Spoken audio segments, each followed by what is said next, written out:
Okay, welcome back. We have now 2 chapters to cover, and then we have covered the whole textbook. Chapter 14 on project closure. That might at first sound a bit strange to have a sort of special chapter on that, how to finish project, because normally we would just think they are finished when they are finished. But it isn't that easy. You have to think about how to finish it, and there are certain procedures that you have to take into account. Today I'm going to cover chapter 14 and then chapter 15 with some extra material from my own sort of collection. Some of you, at least one of you, has seen that partly before in the course on international business. And then at the very end, if there are questions concerning the textbook or the exam, we might also want to maybe summarize a little bit what sort of we could emphasize on, or you could emphasize on. So that we do at the very end. So let's continue with chapter 14.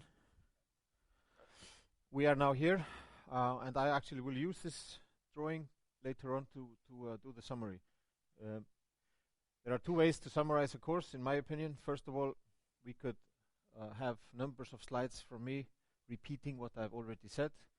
I don't think that is the way to go, but I think it's more likely to leave something behind if we just, for example, focus on this structural picture of the book, or if you tell me what you basically think is the most important thing. But I think we will just go quickly through each box later on and sort of pull out what is the most important things. Okay, but now let's continue. And start with this. Why do projects run into trouble? And I think you could guess by now, because I've been emphasizing so much on preparation. I think you could guess why. This is something I gained from the internet somewhere. Planning, scheduling, organizing. You can see, if you just quickly go through the sort of most important reasons or most frequent reasons, this because of poor preparation. And that is something that we have already talked about. Poor coordination, poor communication, poor leadership, etc. And then controlling, we also talked about that. So never underestimate the importance of proper planning. Okay, there are 3 main deliverables when we wrap up a project, when we finish a project. It is the first one, wrap up the project, which we'll come back to, evaluate the performance and management of the project, and then a term which you have to be familiar with, which we call retrospective or respectives. Now, as I said in the beginning, it might be, someone might feel this is a simple task to wrap up a project, to finish a project, but it isn't. There might be several reasons why the project has come to an end. First of all, a normal reason. It just finished on, or let's say more or less on time. So it could be a normal reason for why the project is being closed. And that, of course, is the let's say, most common situation. Then it could be a premature reason. Change in ownership, change in market conditions, etc. How do you pronounce this? Perpetual. Sometimes there are so difficult words in between. Perpetual situations where something is constantly being delayed or changing. And then, of course, failed project. We know if a project fails, if it doesn't deliver, if it doesn't reach milestones, if it doesn't really satisfy the customer. And then it could be a changed priority by the owner, and this could, for example, be an official project, changed priority by politicians, changed priority by municipality leaders, etc. So the whole project changes. So there are many different reasons, and you can read more in depth about that in the book. But nevertheless, and regardless of the reasons, you have to close the project correctly. You have to go through the same procedure and close the project correctly. And that is sometimes, as I said, difficult. And I think I told you in the beginning, especially when we were talking about dedicated project teams, which have been spending a lot of time together, focusing on the same target for months and months. For them to leave, it is very difficult. For them to finish and sort of split up the group, it is difficult. So you have to, as a project manager, from the very beginning, keep them focused on the fact that one day the project will come to an end. And that there will be a closing sort of date, etc. And tell them and emphasize on this as early as possible in the process, so that the shock will be minimized, because there will be some kind of, not necessarily a shock, of course, with some, but there will be mixed feelings when you split up the group and you start doing your previous work. Use checklists. Once again, this book is full of advice on checklists, and I think that is something you should take away from this course, that checklists of different nature, even those you create yourselves, might be very helpful. Because even though we are clever to remember certain things, there are also certain things that we forget. So checklists can help us to sort of keep on track. Bring no surprises. To a group that is focused and dedicated to the task, try not to bring surprises to them, especially not at the end. And keep records. Keep records on everything, every cost. And this is, of course, something we have talked about before. The importance of communicating, making meeting notes or minutes. Collecting all information, all learning issues, everything that sort of links to the project and can actually make the next project better. If you learn from the previous project, you are in a better shape to take on the next one. So keep all records, even the smallest details, the smallest cost items. You have to keep it, because you want to keep full control over, or let's say full overview of the cost of the project. Because you, as a project manager, you are accountable. You are the one who is responsible for the outcome of the project. And you have to be able to, at the end, show all cost items and sort of introduce them and explain them. So, few points here on how you do the wrap-up, but the conditions for completing and transferring the project should be set before it begins. So, at the kick-off meeting, which we talked about last time, or the day or the time before that, at the kick-off meeting, you should actually inform about, in very brief, because as you learned from today's exam, you should not pack the kick-off meeting with information. You should keep it focused, but not too crowded with information. But you should indicate how you will close the project, because by that you are starting to prepare the group for the day in 10 months or 5 months or whatever the time frame is when you will actually break up the group and close the project. You also, as a project manager, you have to deliver a final report. And do you know what is the most annoying fact about the reports? No one reads them. Absolutely correct. Except maybe this part. But generally speaking, no one really reads the whole report. No one in quotation marks, because of course there are people in between who actually do, but generally no one does. Except this one, executive summary. And then, of course, you have to keep that in mind. So you have to make sure that all the necessary conclusions, suggestions, assumptions, everything that you basically take out of the project is covered in the executive summary. Because bearing this in mind, that no one really reads the report, but except they read the executive summary, they should have the concrete, they should have the overview, they should have the feeling after reading the executive summary, what is this about, what was the conclusion, etc. Then you have review, analysis, recommendation, and lesson learned. What can we learn from this? And then, of course, appendixes with all the bills and everything, the cost items and list of subcontractors, whatever there is. Could be a long list of things that is included.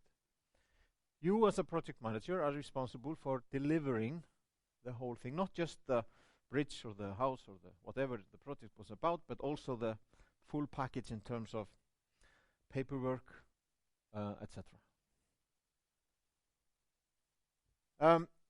Once you have done this, you might also want to sort of evaluate how you as a team member and how the team did, because we have to learn. We are not yet talking about the retrospective, which is a more formal way of bringing out this knowledge or learning knowledge. But it's more like the project manager can actually, or someone within the organization, take on this task to evaluate. First of all, the team. You could also, and you should, evaluate individual performance, team member, project manager performance, and review, and make individual review. Have you ever been included or involved in something like this? Have you been reviewed or sort of asked by someone in order to find out how things did, how the project was performed, how you performed, etc.? Have you? Mm-hmm. Okay. Okay. What kind of atmosphere was there during this meeting? Yeah. Okay. Okay. It's like, I mean, some of you might have also gone through a job interview or job, let's say, not necessarily the interview, but after you have been hired, a frequent sort of every year, once in a while, you sit down with your boss and you have this interview where you ask for a, more salary or higher salary, and you go through how you have been performing. What should be the sort of atmosphere during those meetings or interviews? Anyone? What kind of atmosphere do you think is the best suited for this kind of questionnaires or interviews? Maybe outside the office, maybe in a neutral environment, no office facilities or any noise from the office bothering, etc. And calm and sort of relaxed. And this could also be the case in this case here. The main thing is to not lose this kind of a meeting into blaming someone, trying to find the person who should be blamed for something that did go wrong. You have to learn from the fact that something might have gone wrong, sort of analyze what actually did go wrong, and could we have prevented it, and how will we prevent it next time. Here you have one of the guidelines and checklists which you can take a look at. Questionnaires that you can use during evaluation of teams. And I leave it for you to study this in the textbook. You have also a possibility of looking at the individual and asking people around him. We call that sometimes the 360-degree feedback. Ask people about other people. How did they perform? How did they deliver information? How did they, were they trustworthy, etc.?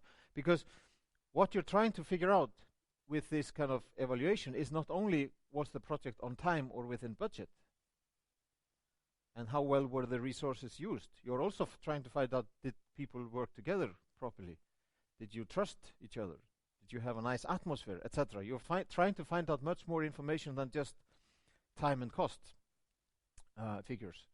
So that is why you, for example, go about like this.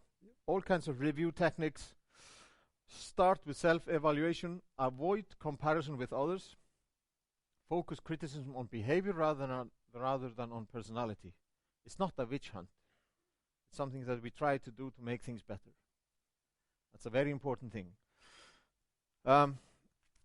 And keep consistency and fairness as a kind of a guideline. Then retrospective. That is a term which I would like you to be familiar with. It is a more, you can say, formal way of bringing out the information on what went well, what could have been done better. And it's, as I said, a more formal process. You can actually hire someone from outside the company, and then if you do that, the main rule is that that person has to be absolutely, and that is what we talk about as a facilitator, that person has to be absolutely, let's say, neutral. No connections to the company, no connections to the project. Has to be absolutely hlutless, neutral. I'm not going to go into depth of the retrospective part of the textbook. Just read that and be familiar with the term, what it is about.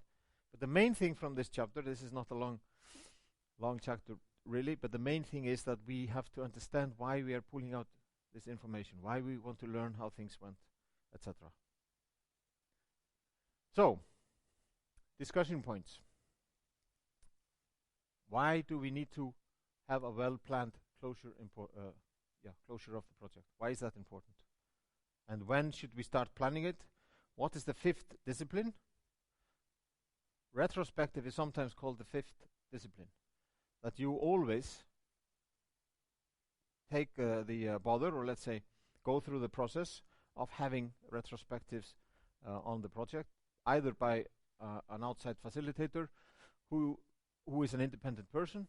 That could actually be a very clever thing to do, but also you could use someone from the inside. But the main thing is that you follow these procedures that retrospective is based on.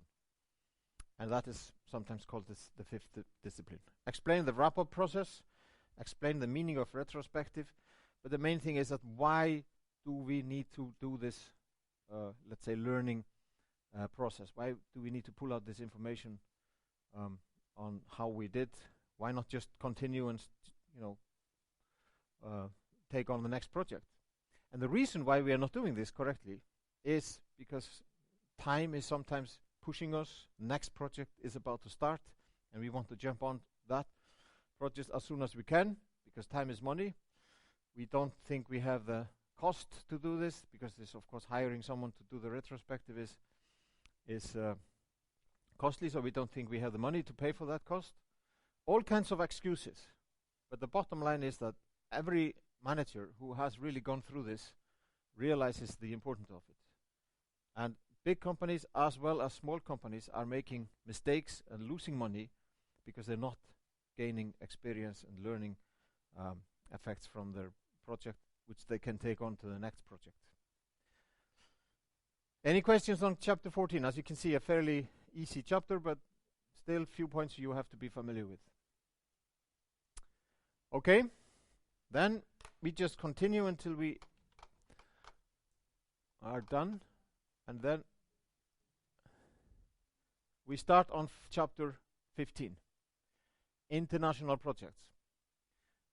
Remember when we started off some months ago, and I asked you where you were from, and we were thinking of, is there a difference in project management tactics and sort of the nature of project managers from different countries? And we found out that, yes, there might be differences. Some might be more strict, some might be more formal, others might be a bit more sort of open-minded, creative even, more creative than the others, etc. So I think culture always affects us and everything we are doing, the background.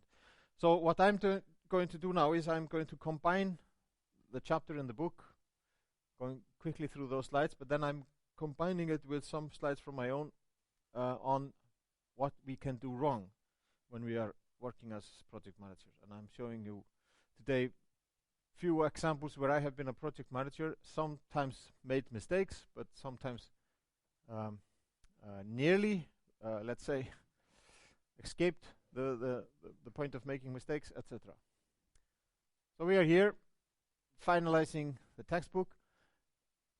And the first question, of course, is what is out there? What is really awaiting you if you have taking on the role of a project manager and you're going to a different part of the world? How do you foreign students feel when you now few months after being in Iceland? How many of you can say now that you experienced some kind of a culture shock coming here? No one.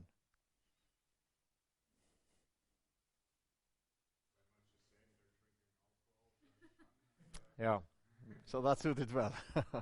Yeah, that is true. We do drink alcohol, and we try to have fun. So no one really experienced anything sort of uncomfortable, anything strange? No? Yes?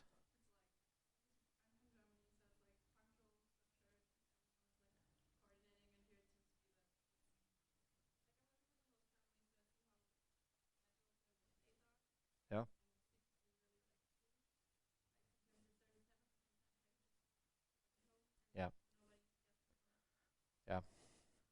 Okay, no, no.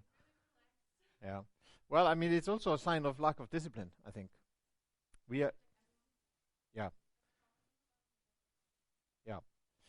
We are not a very disciplined nation, I think. That's my opinion. Anyway, first, first thing I want to tell you is a true story. At least one of you have seen this before, I think. But many years ago, we had a situation in Iceland where the Icelandic government was trying to make changes in the Icelandic fishing and fisheries management system, because we had a huge number of those small vessels, and the government was actually offering fishermen operating those small vessels to sell them to the government and leave the business, start doing something else, or retire in Spain or wherever. So at this point in time, in 1997, I guess, something like that, the government had actually formed a fund, National Development Fund, or Fisheries Development Fund actually, and they had about 30 boats like this. So we thought, okay, why don't we take one of those boats? We put modern fishing gear into the boat, into the vessel, fish navigation system, and jigging machines, and long line system from G&G and all the leading companies in Iceland, plastic tubs, and we hire a captain, and we sent them and the boat and everything to Malaysia. Malaysia, because we had just been started. I was then working at the Trade Council of Iceland, and we had just formed a cooperation with the Ministry of Entrepreneurship of Malaysia. So we thought, why can we not introduce Icelandic fishing gear and fishing boat and fishing methods into a completely different part of the world and show them that this works? And we knew that they had been using traditional fishing boats out of wood, old-fashioned, no jigging machines, everything was hand, sort of manual jigging, etc. So we chose the boat, we sent it off to Malaysia, we filled it with the Icelandic equipment, we hired a captain after selecting from, I think, 70 applicants. We hired a guy who had been operating as a captain in different parts of the world. He did everything perfectly. He started talking the local language, started learning the local language. He started dressing up like the fishermen. He went to the bars and the cafes and had spent his lunches and dinners with the locals and gained respect. He did what I think is the first thing you should do if you're working in a Muslim country. He started reading the Quran. And there are all kinds of courses for foreigners in English. If you want to learn and read the Quran, then you can do that. And he did. So he started to understand, a key word, he started to understand their background, because they were Muslims. And Malaysia is well, actually there are three nations in Malaysia. There are the Malays, the natives, which you can find in all the official sector, more or less. The Chinese, controlling the business sector, and then Indians, which some people say are either brain surgeons or taxi drivers, but hardly anything between. But that is a rude thing to say. You can find them as well all over, especially also in the business sector. And Indians have, because of their connection with trade, also been active in the South China Sea and down to Africa. Anyway, we sent the boat off. We tried it out. The captain, Mugi, he did everything correctly. And after about 6 months, we had a briefing meeting, and we were not happy because the boat wasn't fishing. Some days we had good catch, but most of the time, hardly any catch. So our project was failing. And we came to the conclusion that something was wrong. And now I want to ask you, what do you think could possibly have been wrong? What could have been wrong? I mean, it's a simple case. Boat, fully equipped, nice equipment. There is fish in the sea out there as well. But why didn't we prove the concept? Why didn't it work? There is one important lesson in this story. or two actually. But why do you think it didn't work? Anyone? Any idea? Any guess? I give you a hint. This is a long line system. Have you seen it in operation? Have you seen it in operation? Thousands of hooks is being thrown out automatically by the system. In Iceland, and one guy, maximum two, would operate a vessel like this. In Malaysia, 8, 9, probably something like that. And the fishermen, who normally just pulled out the line manually, they saw certainly a machine throwing it out in a matter of minutes, and they thought what? This is a very important thing. What did they think when they saw this?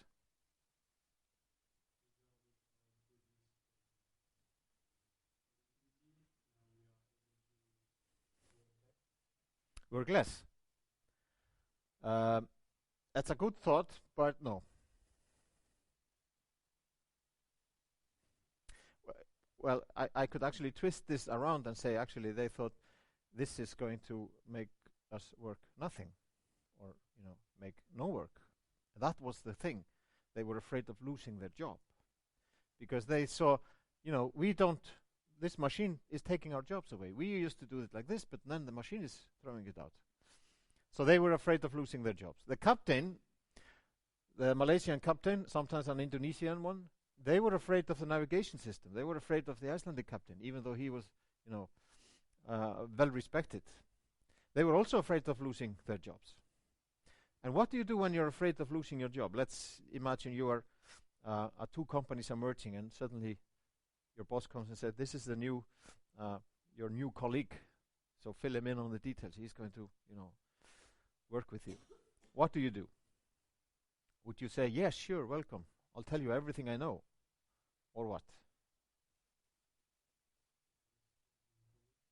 Exactly. Human nature. You start, because you were not in on the process, so you start protecting your space. And that is exactly what they did. They never really told us about the right fishing grounds. They never really took us to the right fishing grounds. So for many months, and actually about 4 years, we operated this boat or similar boat, in Malaysia without really gaining any success. It was a very costly experience. But the lesson here is that you can never, this might be something you can take with you. Hopefully in the future you will have a chance to work in a different culture. But you can never sort of impose a big change on a very traditional culture. It always has to you take it step by step. No big jumps. So that was the case of Malaysia. What is affecting you when you start working in international projects are many things. Many, many things. Culture, of course, infrastructure in the country that you are working in. Legal, political issues. There might be, please. This is the last class, so please. There might be turbulence. There might be economic or political crisis. Geography. I mean, you might be in a completely different environment concerning, for example, the temperature, etc. So everything is affecting you. Everything is affecting you as a project manager. But you have to do what you are asked to do. You have to do the job. And you are sent to a different country with your family or alone. That might even make things worse. Here, for example, you have something called assessment matrice project site selection. Before you send someone, you can actually, or before you go somewhere, you could actually do something like this. What is the political stability, and give it, like grades. 5 excellent, 1 is poor, etc. Cultural compatibility, infrastructure. There are many matrices like this, which you can use to help you sort of gain a feeling for where you're going and what the situation is there. But you will always, you should never sort of generalize. I thought you, for example, some of you might have had some kind of a culture shock when you came to Iceland, but maybe the difference isn't that much. But many of you and many of us, when they go to a different culture, they actually experience a culture shock. And for many people, that is a really terrible thing, because the excitement of taking on a new position abroad is really, really, really good, really high, if you like put it like that. And then you hit the shock, or the shock hits you when you come to the local place. The first thing, of course, which you should have is to speak the language. I mean, that sounds a logical thing, but I know of examples where project manager was sent to Russia without speaking Russian. So he had to have a translator by his side all the day. Whenever he was communicating with the staff members, he had to have a translator. And what is the disadvantage of having a translator constantly by your side? Anyone? What do you think is the disadvantage? It takes surely too much time, but well, you lose part of the information, but why?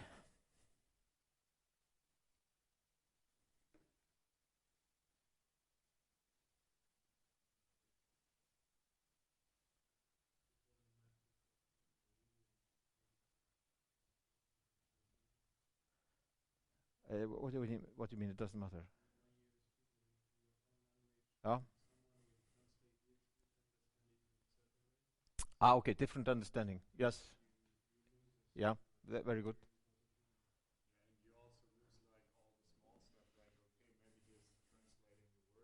Yeah. Absolutely. That is true. But the main thing is that you don't know what they are translating. You are never sure that they are translating whatever you are saying, unless you have your own translator whom you trust. So putting someone in this position, having to organize and run a project internationally without speaking the local language, isn't really, in my opinion, a clever thing to do. Anyway, the culture shock is described as a natural psychological disorientation that people suffer when they move into a different culture. And it's also sometimes explained like this. The first days are absolutely great. It's like honeymoon. Everything is perfect. Even the food is, even if you, especially the food, you were taking out for dinners night after night, and you just love it, and you think this is what will be the case. And then it hits you slowly but surely that this isn't the case. The speed of communication is different. The computers they are using is different. The color of their skin is different. The heat is terrible. The toilets are not as clean as in your home country, and the list is long. And this starts to hit you, not at the first time, because you're always taken to nice restaurants and everything is so exciting. But then it hits you, and you go really, really deep. And sometimes you actually go back home. That is actually the case quite often. 7 out of 10 Americans going to developing countries normally go back home because they can't make it. 3 out of 10 can't make it in developed countries. That's yes.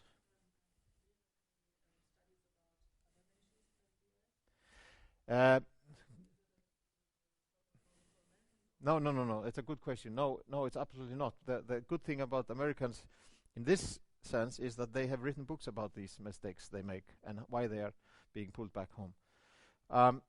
No, there are many other nations or nationalities that make the same mistakes, or let's say don't cope with the same situation that they are sent home. But I think I can. I'm not going to. Hvað heitir það? Fullyrða? What's the word? State it as a fully 100% accurate. But I think the score of the Americans is higher there than normally because they sort of tend to see the world as their own sort of image, or partly, or that's they sort of look at it as they feel. Anyway, if you can recover, then you slowly adapt. But as you can see, the mood is completely different. You end up realizing that it isn't really always that nice, and also always not that bad. So it's sort of somewhere in the middle is that you sort of accept to be the situation in this new country. There are many ways to cope with culture shock. I leave it for you to read this. I have personally,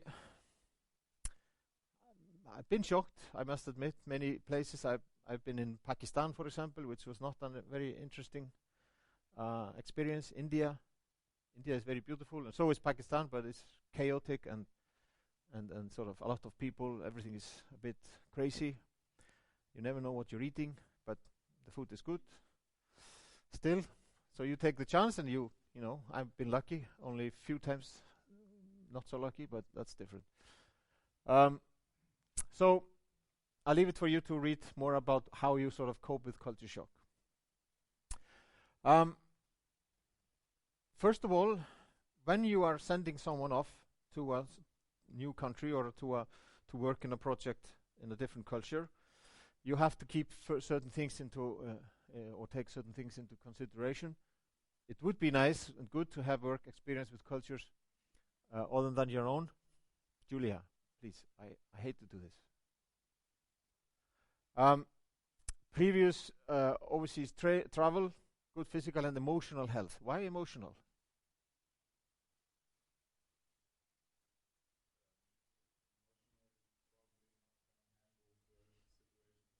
Obviously not.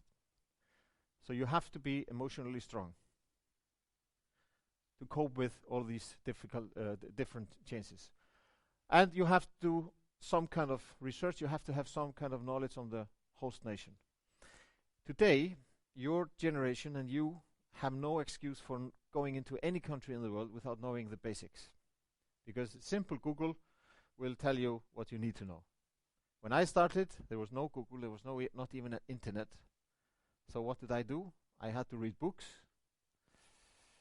I had to send emails. No, sorry, not emails, but telefaxes. Sorry, and even telexes to embassies abroad and asking for information. But you guys, you have no excuse. I said emails because we tend to think that the internet was always here. But I remember going to the seminar on the World Wide Web, and I thought this is something really useless. But that turned out to be wrong. Okay, things that you have to think about and learn about before you start working in different cultures. Religion, why? Why religion? Yes? Yes?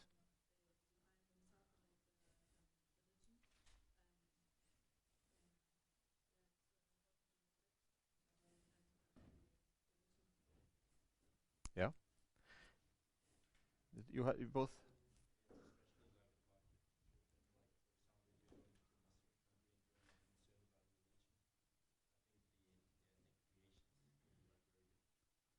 Yep. Religion is directly affecting business in many ways. Muslims, in Malaysia, for example, they pray 5 times per day. So sometimes we had to take a break in meetings so that they could do their prayers. Dress codes, is that important? Absolutely. In certain countries, it's really, really vital that you dress appropriately. Asia, sorry? In every.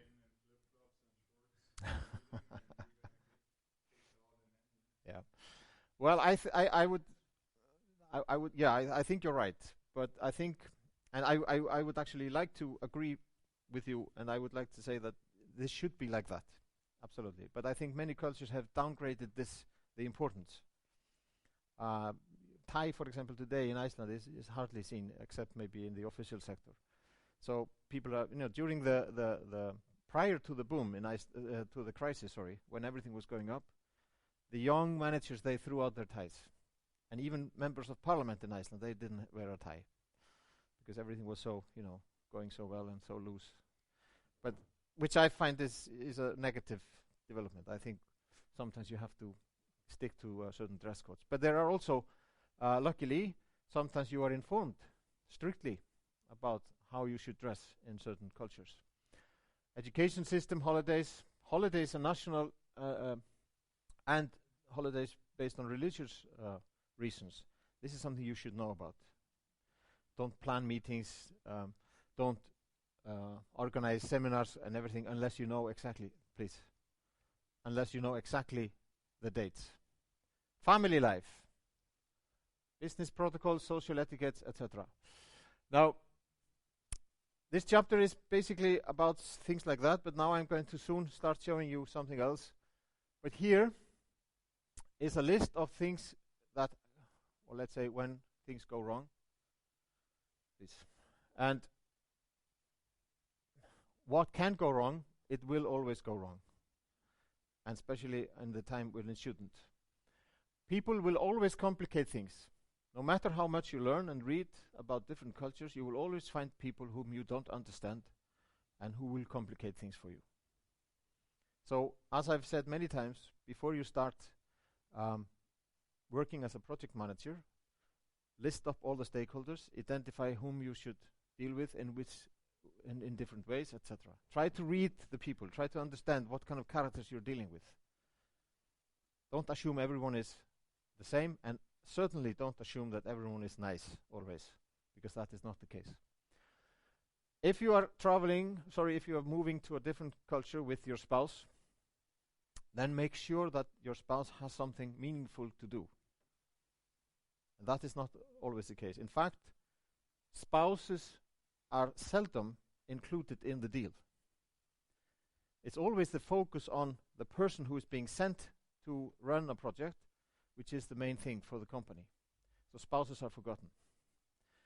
Many years ago, there were about 200 Icelanders living in Namibia and working in Namibia, in Walvis Bay and Luderitz. And the men were mainly sent down there to work in fisheries, either working on fishing gear or on the Oceanographic Institute or at the Oceanographic Institute. The wives had nothing to do. And when you go to a part of the world like that, you cannot even clean your house, because you're supposed to hire people from the local community, pay them to create a job and increase the welfare, and they clean your house. So what did the wives do? Well, it's like the culture shock photo showed. It was like a honeymoon. You spent the first 2 weeks by the pool, drinking white wine and enjoying the sun. But no one likes that for too long time. So if you have the chance, you should always make sure that your spouse has a job. In the Morocco case, we actually made sure that the fiancé of the project manager that we had sent down there had a job written in the agreement. Alcohol,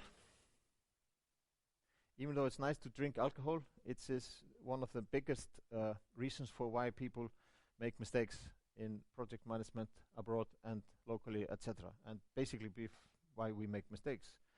People get hung up in different situations. They like it, they like the life, sunny beaches.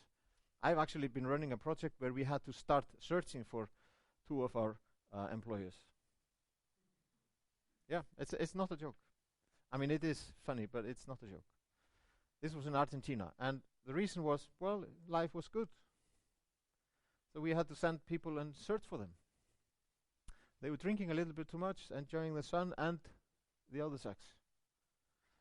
It's always, and if you read different books on these issues, it's always the same reasons for why people fail: the spouses, the social life, and the other sex that mixes up and marriages break apart, etc. Isolation and the language, of course, also important factors.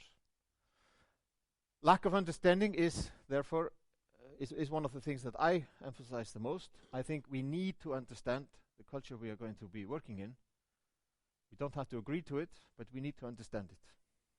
If we don't understand why people in China behave like they do, or businessmen in China or Japan do as they do, well, then we might make things more difficult for us.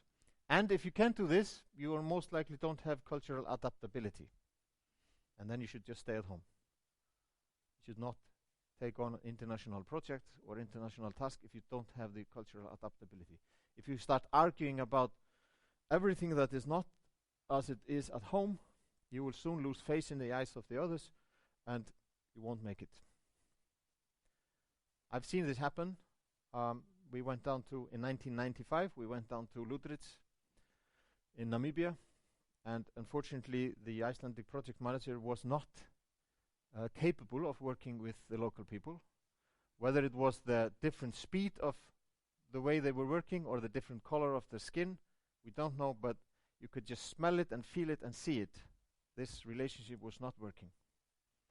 And a few weeks after we came back, after the delegation came back, he was pulled back home and another person sent down there to do first damage control and then get the operation back on track. Okay, few things on cultural etiquettes. Just to tell you what you can expect when you're dealing with people as project managers, etc. Because cultural etiquettes are important and they are all about people.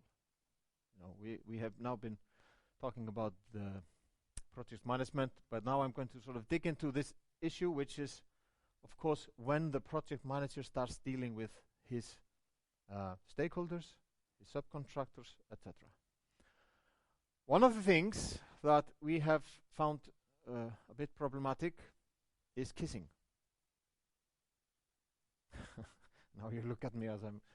When can you, for example, kiss a minister? You know that we have cultures where people kiss every time they meet. South America, Russia, Southern Europe. It's not so uncommon. It's a bit different maybe in northern part of Europe. Do Germans kiss every time they meet? No? No, not at all. I didn't think so. Yeah, exactly. That's how it was in Iceland until maybe a few years ago. I think the younger generation in Iceland is more, open. If friends meet, they will hug each other and maybe kiss each other on the chin. But it was never like that before. But can you kiss a minister? And this guy here, he came to Iceland many years ago, or some years ago, and then this lady was the Minister of Education. Now she's a Minister of Fisheries. Capable politician, but still made a mistake in relationship with this person here. Here they are signing a bilateral agreement, which is normally done during official visits, signing a bilateral agreement between Iceland and India on cooperation in education and science. After doing that, signing it, they stood up and they would shake hands, and the photographers took their photos, and then she leaned forward and kissed him on the chin. And there was a sort of sound in the room by the other Indians, ooh, like that. Later in the evening, he went to the Bessastaðir to meet with the previous president, and his first lady also kissed him on the chin. So twice during his official visit, this man was kissed officially. What is wrong with that? What is wrong with that? This brings us to the question, what is allowed and what is not allowed? What is wrong with kissing the guy on the chin after signing such an important agreement? This guy also ran into trouble in India, because kissing publicly isn't really allowed. And he was here co-hosting a charity conference with this famous Indian singer, and as a real gentleman, he gave her a kiss at the end of the show. And this video was then on the internet as everything else, and was seen by a judge in India, who actually asked him to talk to him and told him that he could have been put in jail because of this.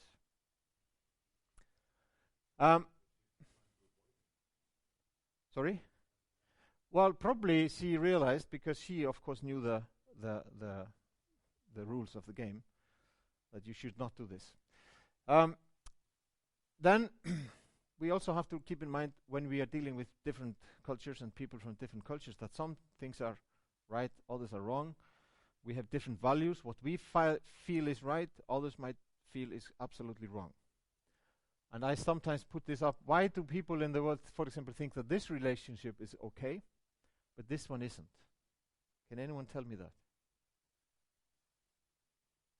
What is wrong with, what is wrong with this relationship and what is okay with this one?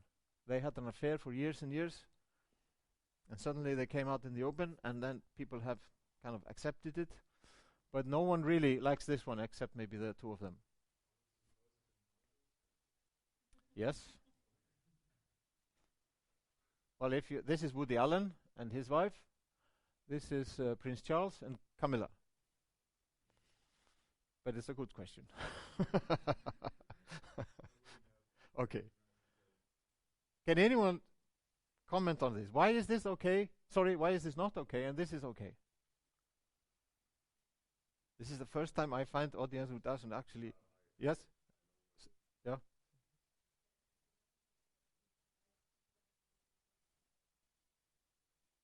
Yes? Why? Oh yes, you can. You were going to say, I mean, this is not, she's not blood related or anything like that. Yes. So they can marry. Yeah? Do you feel it's okay?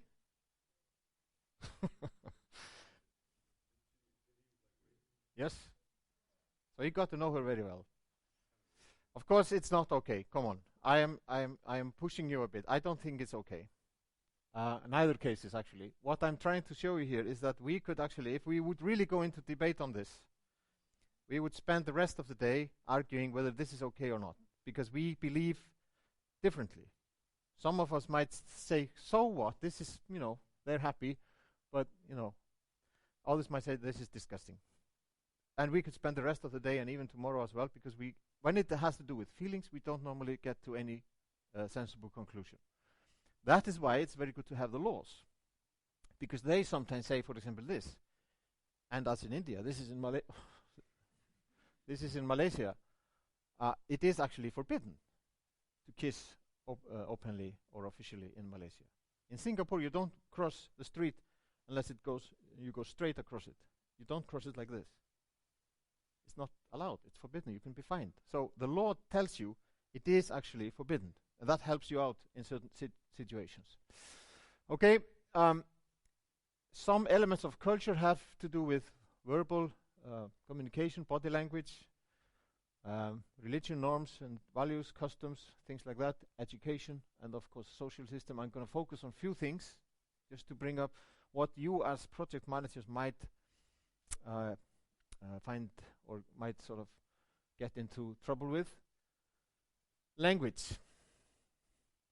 First thing in every communication is language.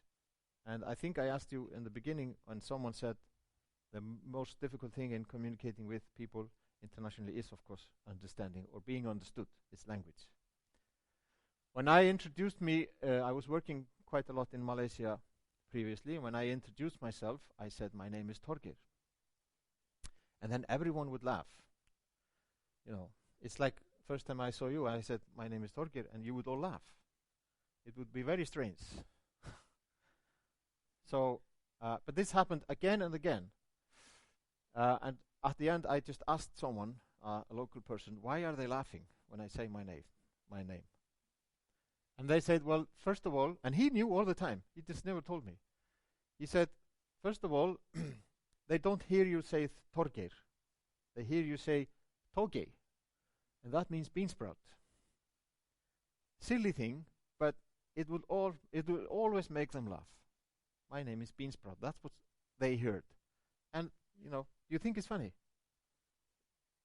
I'm joking. Being understood is therefore, of course, very important.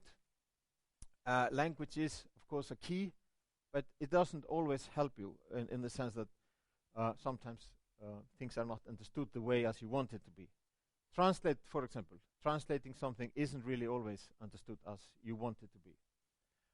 Never pretend to understand. Have you been in a situation where you're constantly thinking about, I don't understand this, and you have asked the question maybe 3 times, and then you start feeling, no, I cannot ask it one more time, so I pretend to understand.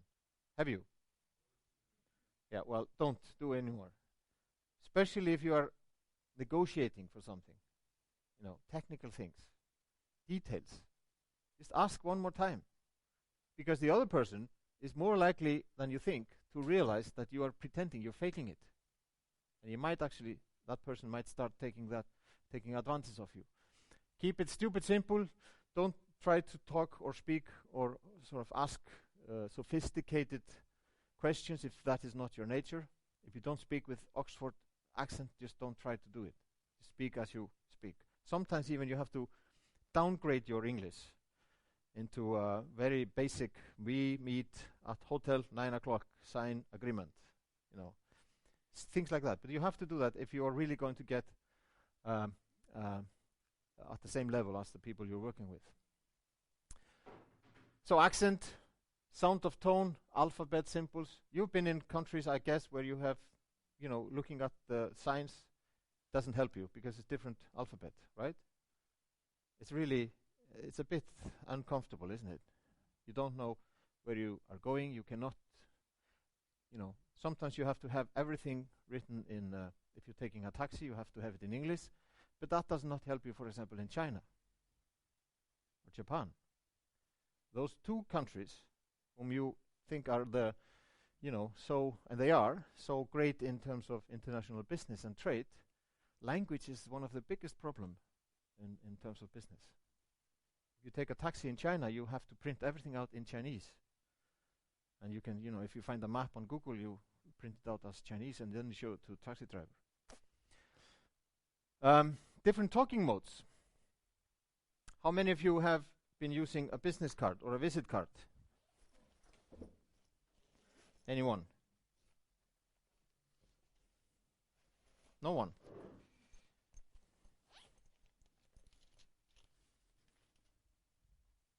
Did I go through this with you already? Oh, I did. Sorry. Then you know. See? But that is important to realize. The different talking modes is just to see where you are ranking. And that is also important for you as a project manager to not be taken as someone who doesn't have authority. You should make that clear. Body language. We have eyes, we have the movements, body language. How do we stand? Where do we stand? How do we dress? Colors, symbols, small talk. Everything has to do and is important. Has to do with business, communication. Don't look people in the eyes in Asia. There are certain cultures who actually don't like eye contact, but others do, and others demand it. If you're working with Arabs, you will find them stand very closely to you, and they would like to look you straight in the eye. And if you avoid that, they will think something is wrong with this person, feels uncomfortable about this kind of closeness. Because they say the eyes are the key to the soul, and they need to be a part of your soul if they want to believe that they are going to have a long, fruitful business relationship with you. Well, this is of course a stupid remark, but I put it there because I've seen this happening. I've been part of a business delegation organized by UNITA, which is the development agency of the United Nations, headed by Americans, and one of the Americans was always wearing glasses. This was in Vietnam, and always wearing sunglasses during meetings, during wherever we are. And of course it's not very polite. Don't look at women. That is also something some of us should keep in mind. When I went to this trip to Pakistan, two things. We were told at the very entrance, just when we came out of the airplane, and we were greeted by the Honorary Consul of Iceland. He said, "Do you have any alcohol?" We were four traveling together, hosted by the pension fund of the Pakistani Navy, and we were going to analyze and inspect a harbor facility in Karachi. So at the airport, he asked us, "Do we have any alcohol?" And we said, "Yes, we have, half a liter of whiskey or something to ease the stomach in the morning," which everyone does, right? Yes. And okay, never mind, he said, we fixed that. But the other issue you have to be clear on is the issue with women. I admit this was 1995, so quite many years ago. But he said this was even before we went through customs. We were not even inside the country basically. You don't pay any attention to women. Of course, that means you don't look at them. Of course, you don't touch them, you don't ask them, you don't talk to them, you just completely ignore them.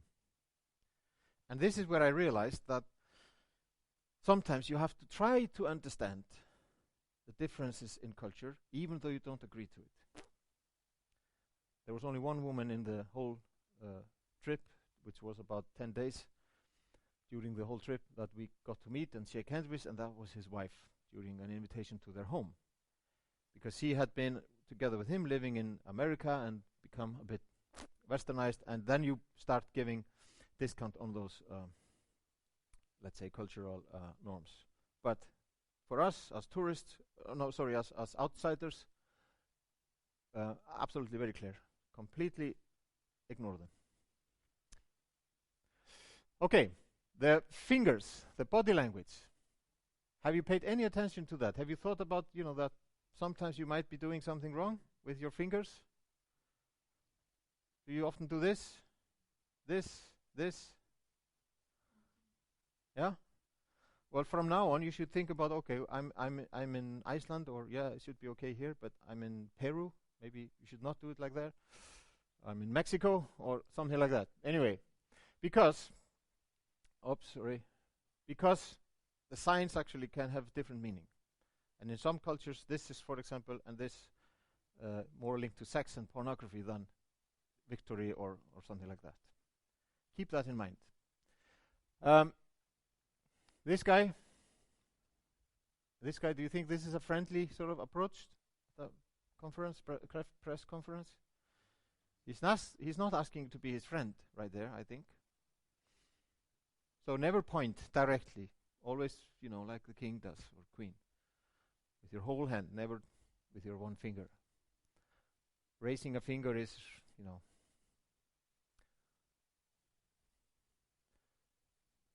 And then this guy.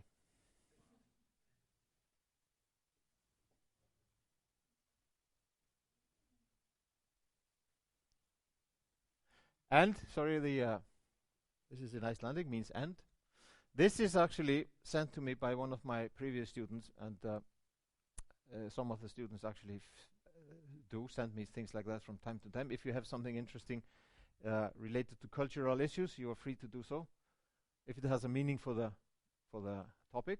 And this does certainly. Take a close look. What is wrong? 3 ministers from the Baltic states celebrating their independence, doing the victory sign. 2 are doing it absolutely wrongly, sending a completely different message across. It's like, but one is doing it correctly, this one. Never show your part of the hand when you're doing the victory sign. There is also, I was once working in Rome, and I got to know some people there from Sicily, and once I was trying to pour my friend red wine. That is something I'm sure you do frequently, and sometimes you realize that it is better to do it like this, because you're stretching your hand, right, instead of doing like this. So I was trying to pour him a red wine, and he stopped me and said, "No, Thor, never like this." And I said, "Why?" "Well, you always have to show this part of your hand. It's a mafia sign. You always have to do that like this." Okay, so a mafia sign. 2 weeks later, I made the mistake again, and I was going to give him red wine, and he became angry. "I told you, Thor." And then this means, actually, if someone from the mafia would be kind, to pour you wine and do it like this, it would mean she's next in line. I don't believe it, but should I ignore it? I don't think so. To a guy from Sicily? No. So keep it in mind. There are many other things that you should pay attention to. Anyway, now I'm going to show you things from the internet, which are showing us that people make unbelievable mistakes, and behind most of this there has been a project manager. Someone has been in charge of what you're going to see here, and I don't know why they have made such a mistake. Okay, But this is about doing your homework. This is about knowing the culture that you're entering. This is a very old car. You probably don't see this anymore. But Pinto was introduced worldwide, but it has a different meaning, the word. This shows you once more that the meaning of words can be different. Pinto in Portuguese translates to tiny male gentiles. And that is what kind of a man would buy a car with that sort of stamp on it? No one. Nike had to pull back 38,000 pairs of those shoes because Muslims felt they were offended. This is close to the way they write Allah. Real case story. Nike didn't take the fight, of course, and they just pulled back. If you read this quickly, it doesn't really sound appealing. This is a famous marketing campaign by Electrolux, which doesn't really work in all cultures. Once again, language. This is India, or actually this is Heinz going into India with baby food. And it didn't work. This campaign failed, and now you have to tell me why it didn't work. Sorry? Some people say it's because of the color of the hair of the baby, but it has nothing to do with the color of the hair. Yeah, well. People in India believe that any can should have a label, and the label should indicate the content. So when no one really wanted to have this kind of food. This is a very uncomfortable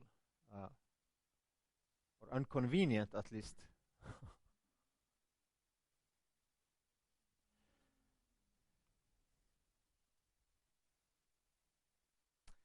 How can people actually say this, say go ahead with something like this? I don't understand.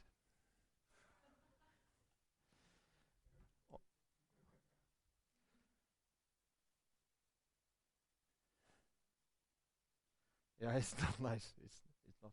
But this is, yeah. And then there are many examples of mistakes in translation when people are trying to translate something. Also of some deliberate lies like this one. Try our fresh deli made with imported European meat and cheese. That's the freshness. Well, this is actually maybe not a joke. This is necessary in some cultures. In some Iceland, not Iceland, but Atlanta has been flying pilgrims, and this is necessary to show them how to use the toilet. Deformed man toilet. This is good. Please don't hurt the animals while teasing them. You can actually tease them.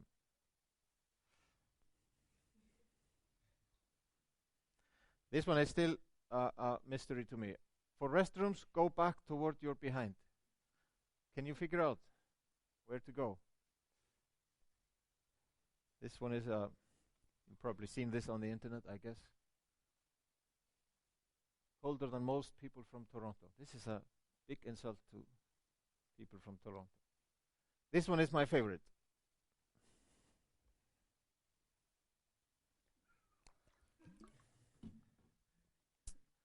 This is a true friend of the animals. I like this one.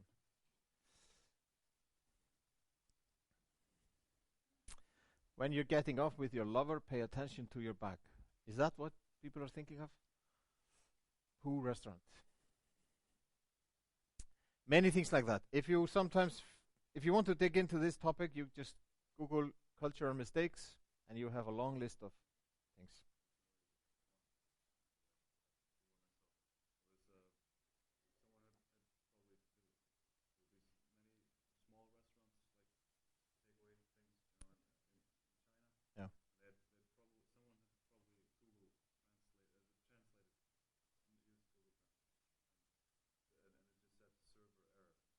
Server error. Okay. Yeah, that's probably Google Translate. Okay, where do we stand? that is also used as a trick in negotiations. If you feel if you're negotiating with someone and you're put beside a hot generator or an open window during winter time, it's probably tactic to make you feel uncomfortable, because when you're uncomfortable in a situation like that, you start giving in. It's like someone uses silence as a tool in negotiations. You also start giving in because you don't feel comfortable. How do we look? Why is it important? As you said, it should be and might be in all cultures, but many cultures are more strict on the way we dress than others. Germany, France, Italy, I would say there's a lot of focus on the way you dress, because you are presenting not only yourself, not only your products, but first and foremost yourself. If you appear in a wrong way, then why should they trust what you're saying about the products that you are selling? Colors. This issue is very important, actually, because you can make many mistakes here, as well as with signs.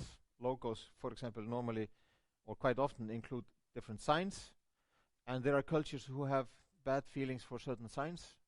There is one of the biggest fisheries companies company in Iceland has a jumping dolphin in their logo. They've had big problems in America because Americans are so keen on saving whales, etc., and they don't like killing dolphins, even though they are the biggest whaling nation in the world. So that company has actually had problems because of their logo. As you can see here, we have green, meaning freshness in the US, sickness in many other countries. Yellow, for example, means freshness, like in this case. Photo from a food market in Malaysia. Red is luck in China, death in Turkey. And this one actually is true. I also teach at the United Nations University of Fisheries, and I have students from China, and I asked them, is this really the case? And they said yes. If someone feels his wife is cheating on him, he puts up a green hat to gain sympathy from the community, I guess. Okay, now I want to show you at the very end, we're coming close to the end of this chapter, examples of my own project management, let's say, almost mistakes and mistakes. I once, in 1994, I went to South Korea to prepare an official visit for our foreign minister. And I liked South Korea very much. I found it very interesting. It was my first trip to Asia. This was in 1994. And I read a lot about the country, and they have a nickname called, which is the land of the morning calm. Land morgunkyrðarinnar in Icelandic. Land of the morning calm. And we thought, okay, we thought we would put a Viking ship sailing into the morning calm with businessmen, etc. So we took a piece from a Korean painting, and because it was supposed to be the morning, we wanted the moon to be red, indicating sort of the red colors in the sky sometimes during the morning hours. And we printed a folder with leaflets for every company in the delegation. We took out this part here. We took out this part here and made it a kind of a logo. It was on our badges. It was on our invitation to a seminar, invitation to a conference. And we were about to send this off with DHL, about to print 1,000 copies. But because you're always, or you should always, consult with local people on issues like this, especially when it has to do with colors and signs and something that can easily be misunderstood. We did actually talk to the Embassy of Korea in Oslo, and we sent them this copy and said, is this okay? And the answer was quick, no. This is not okay. The moon must be white. It cannot be red. And now I ask you, why can it not be red?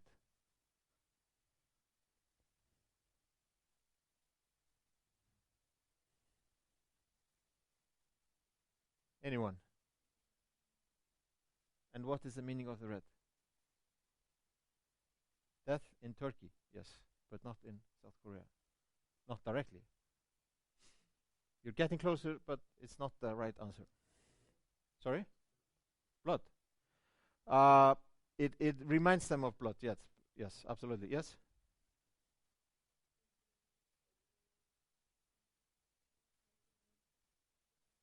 Yes. Absolutely. You just, if you look at this, you see the Japanese flag. And this reminds you of that any business, international business is not only about knowing how to present, use PowerPoint and present projects. It has to do with geography, has to do with history. And yes, Japan has been torturing Korea throughout the centuries. So between them, there is always this bad feeling, bad taste of history. So if we would have joined, if we would have went to Korea with this on our chest, invited to a conference with this color here, we would be reminding them of Japan. Instead, we changed it. We sent it like this. Everyone was happy. And when we came the last evening in Korea, we were invited to a reception by the Hyundai car dealer, because Iceland has sold so many Hyundai cars.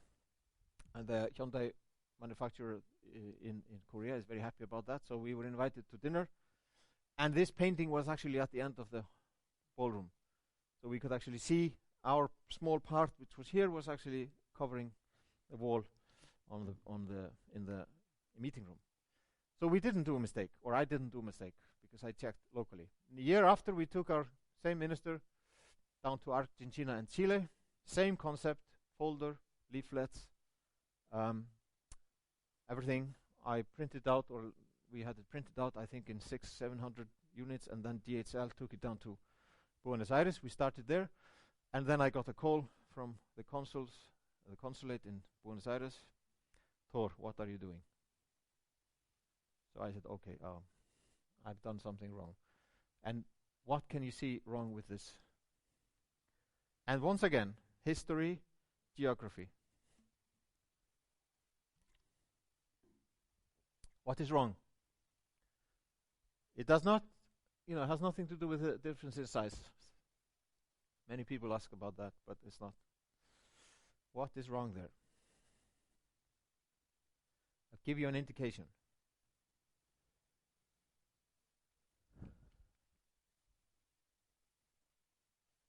What is missing? The Falklands Islands. And yeah, exactly. So what? Exactly, so what?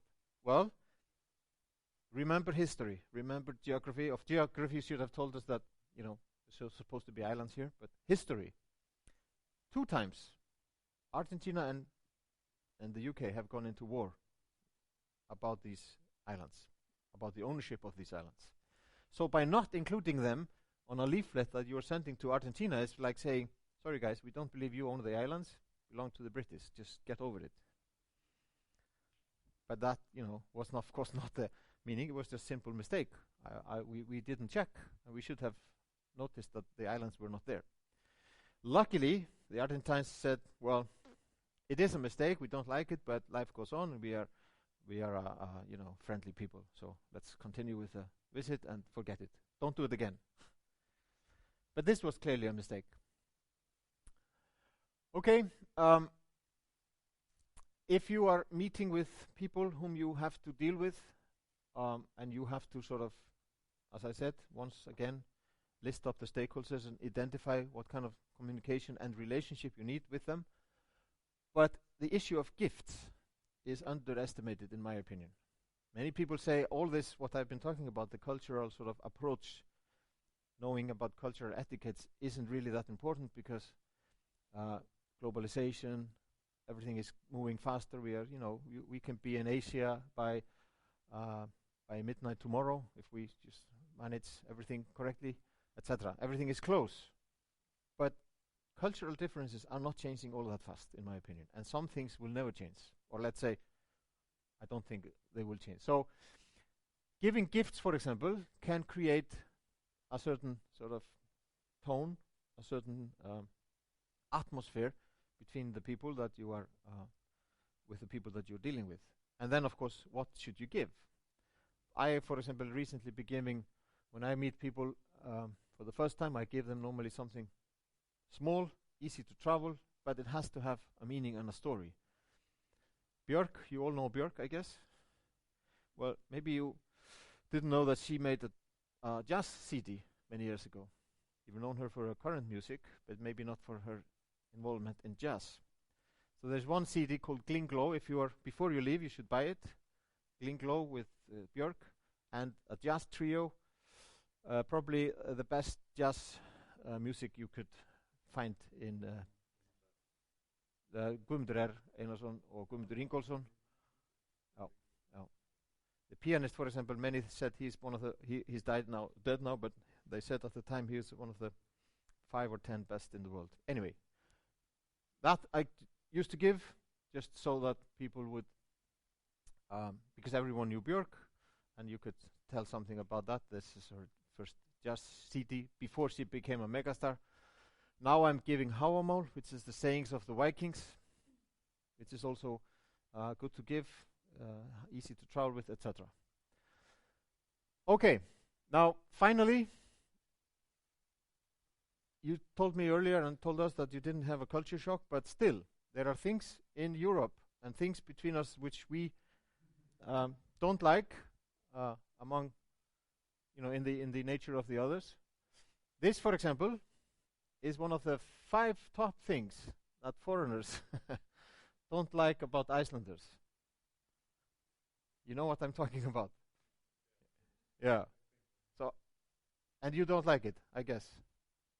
You rather do like some of you have already done, take up the handkerchief, and then you blow your nose into it, and then take a look, and you put it back. You rather do that. Oh, okay, I thought so. Well, some cultures actually say, well, you should not use the handkerchief. You should use disposable. And in France, as I understand, if you really have to do this, for example, at dinner invitation, you should always stand up and excuse yourself and leave, go to the toilet. Let's hope you don't have a serious cold. It's not true. So you can do this at the dinner table. Yeah, okay, the other direction. Okay. Well, thanks for clarifying that. Anyway, during this whole lecture today, I've been doing something that I hope isn't really annoying many of you, but according to statistics, it does actually. Talking with my hand in my pocket. Exactly, yeah, both hands. But then I would be absolutely helpless. So luckily. Yeah, the first name issue. Don't always take it for granted that you can actually start talking and calling people by their first name. Many people, they want to invite you to do so, especially those who have, tradition for, and let's say a social class hierarchy. We don't have that in Iceland, and that makes us a bit more wild than many others. People with degrees, they tend to want to use them, so you don't say Mr. Smith or Mrs. Smith, you say Professor, etc. Handshake. In Europe, we have different ways of shaking hands. I mean, some do it like this, with the very loose at the very here, which is really annoying, but others do like strong, firm handshake. So, just in Europe, we have, many different ways of doing things. Anyway, my suggestion to you and sort of advice, I hope you will all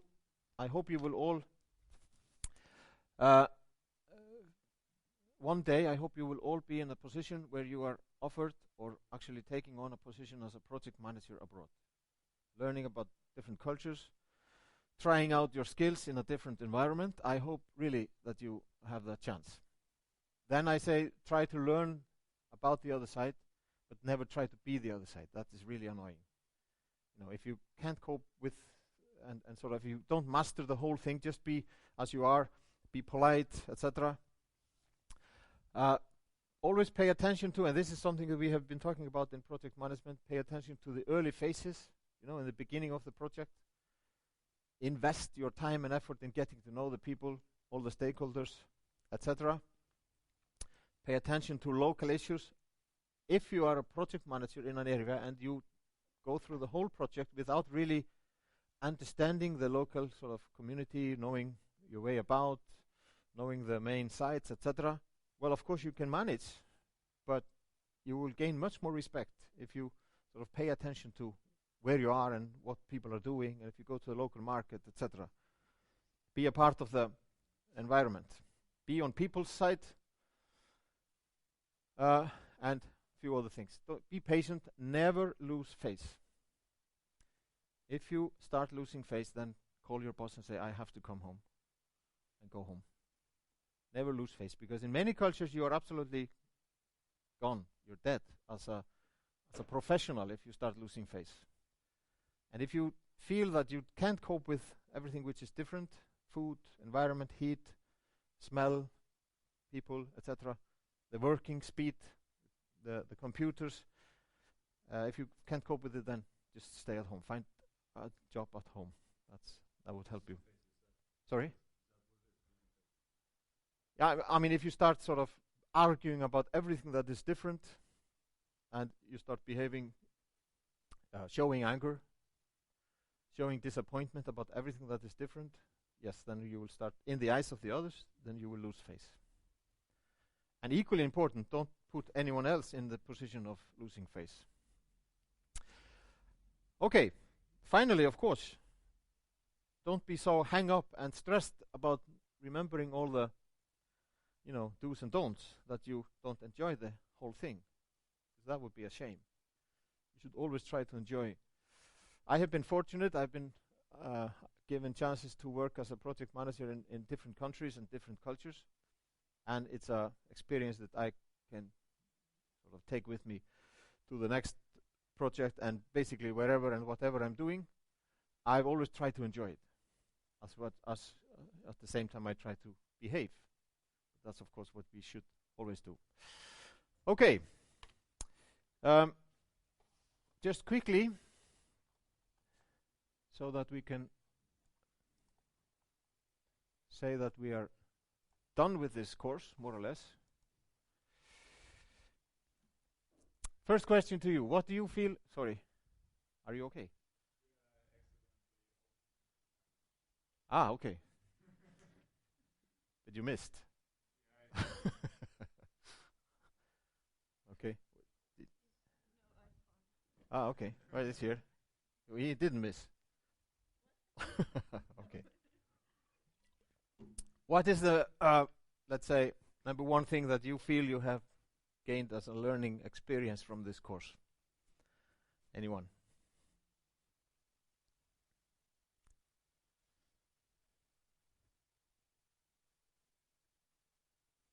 It's not a fair question, pulling out something, one item, but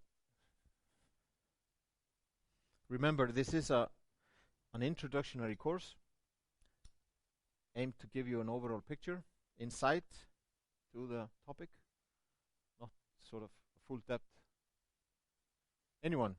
What do you feel is the most interesting, or let's say important thing you've learned?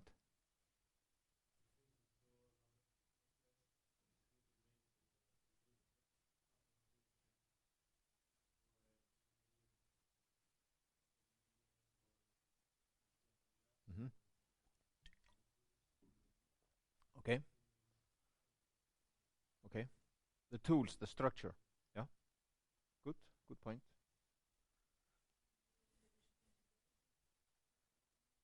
Okay.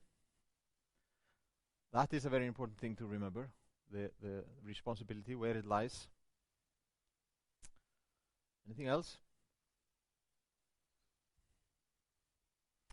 Okay, well, if we just go quickly through and pull out, and I'm not going to, I'm not going to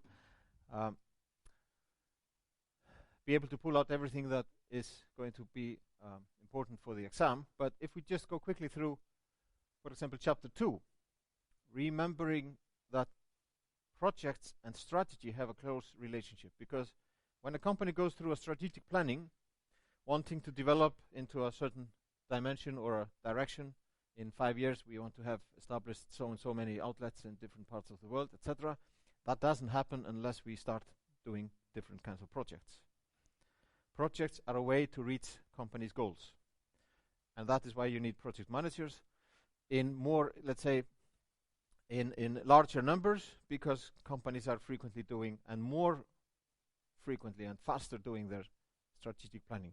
The lifetime of a project and of a product is shrinking, calling for faster development of companies and projects and products. We talked about the different organizational structures that we use, especially two structures where we talk about dedicated project teams and where we talk about functional teams. People from different functions meeting regularly to run a certain project, but then going back to their daily routine in their daily departments or functions. We also talked about classifying projects, because obviously a company cannot start doing all the projects that they like. They have to classify, they have to determine by financial means, for example. What is the net present value? What is the payback? Is it an interesting project in terms of money? Or does it have a strategic meaning? Does it have a political meaning? Is someone above us pushing us to do this project?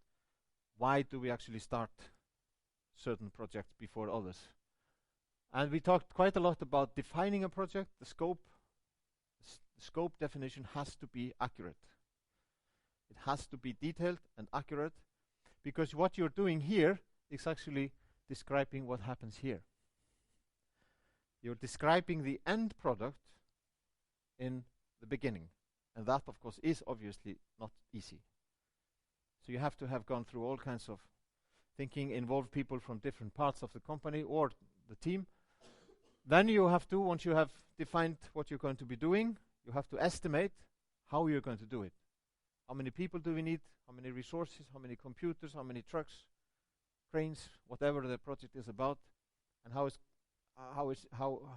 and when are we going to need it? What is it going to cost, etc. You do the networks, and right here, let's not forget what? The work breakdown structure. Key through the whole thing, the work breakdown structure. Based on the work breakdown structure, you are able to do the networks, you are able to do the time resource scheduling, etc. You're able to put cost on each item of deliverables and work packages, and you are able to see when during the time frame of the project you have to pay for this, you have to pay for that, etc. So knowing that the project is costing you 20 million US is not enough.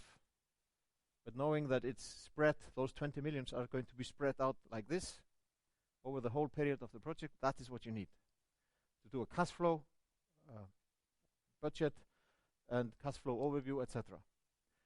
Scheduling resources and cost, basically meaning when do you need those resources that you are using.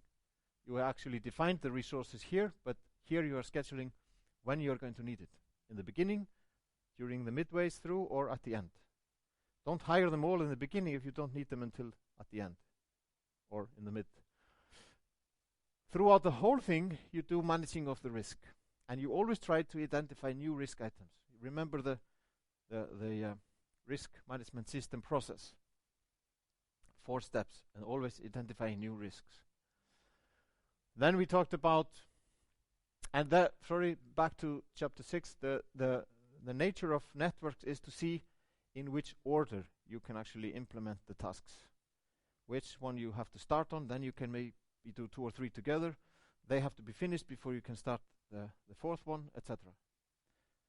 The network is something that you have to do, because that gives you the connection between activities. We talked about how to reduce the project and why. There are certain reasons for why you have to reduce the project duration. Cut it short by 2 months, certainly, because your client is asking for it. We talked about managing progress.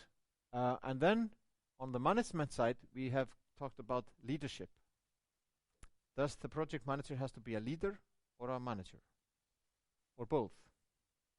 Is it likely that we can put the 2 capabilities together? We talked about teams. How can we create a functional, high-performance team? Things like that. And then outsourcing. Of all the chapters, maybe outsourcing is the kind of least, let's say, important in the sense that you need to know what and why you outsource, but we will not go into any details of on that. Auditing and closure we did today, and international projects. Obviously, a lot of the stuff what I did go through today in chapter 15 is not in the textbook, so I will not ask about that at the exam. Obviously, I will not ask you about my experience in Malaysia at the exam, because that was not in the textbook. So try to see it as a kind of when you start reading before or preparing for the exam, try to see how it all hangs together. It is a process, like you said. It is a structure that you have to follow. It is, of course, being affected by the nature of the project, the country where it is implemented, the culture, etc. But it is a project. Sorry, and it is a process. I was going to say it is a process. Starts here, and you go through it in those steps. And the backbone of the process is, if you should name two things that have to be correctly done, what would that be? The scope definition and the work breakdown structure. If that is okay, then you are, I wouldn't say completely well off and okay for the rest, but you have a good start. Okay. Any questions? Anything at the very last minute? During this week, I will give you grades for the case work, the group work, and of course the exam you took today. And those of you who are still haven't gotten your grades for the previous exams, that will also be taken care of today.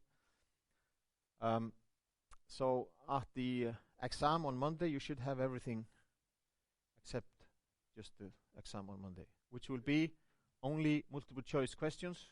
I haven't decided the number of it, but 40, 50? Yes, only multiple choice questions. I will be at the exam throughout the whole time, so you can ask me questions if there are any. No, I'm just coming to that. Today or tomorrow I will announce that probably on Wednesday I will make 1 or 2 hours, maximum 2, probably just 1 hour, if you want to come to this room or any other room that I can rent or get, and we will go quickly through the exams that you have taken.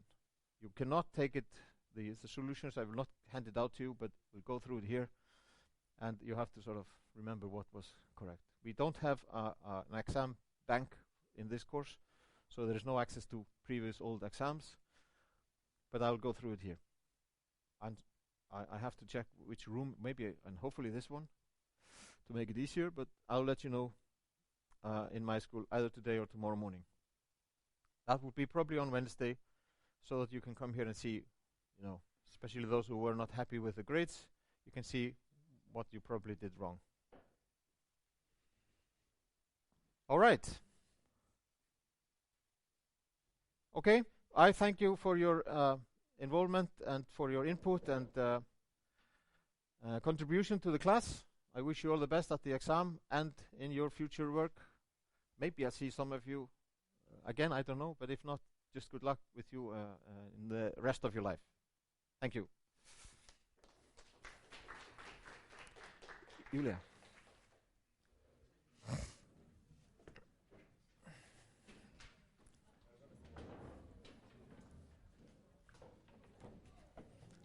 I checked.